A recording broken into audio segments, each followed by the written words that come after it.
So today I want to talk about the properties of steels and three of the main things that I look for when I'm purchasing a steel, and I'm talking about the balance between edge retention, corrosion resistance, and toughness.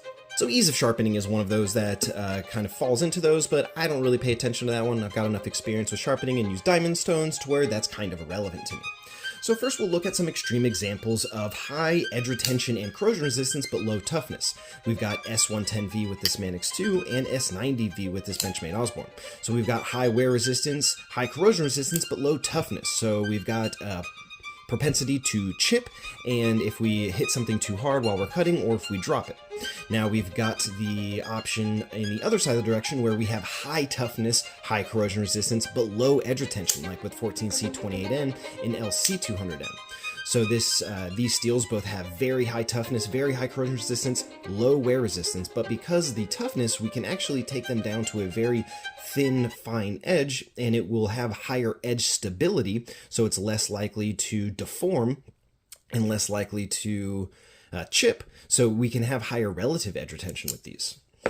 And then we have steels that have a very high toughness, moderate edge retention, but lower end of the corrosion resistance, like PD1 micromelt, which is like a crew wear, and 3V.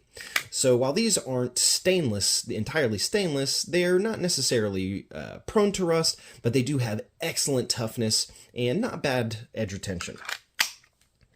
Then we have the well-rounded steels. So steels like M390 and S30V, like with this S30V Yojimbo, this MBK Old Guard in M390, and probably the king of the well-rounded steels, Magna Cut, like this large Inkosi with Magna Cut. So we have, particularly with Magna Cut, high toughness, moderate edge retention, and good corrosion resistance as well.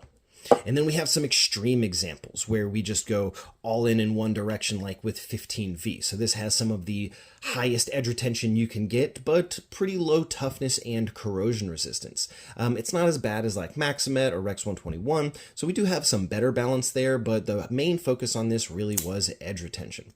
And then some other specialty examples like ZDP 189. So ZDP 189 has relatively low toughness and corrosion resistance, but very high edge retention, and specifically a very high hardenability.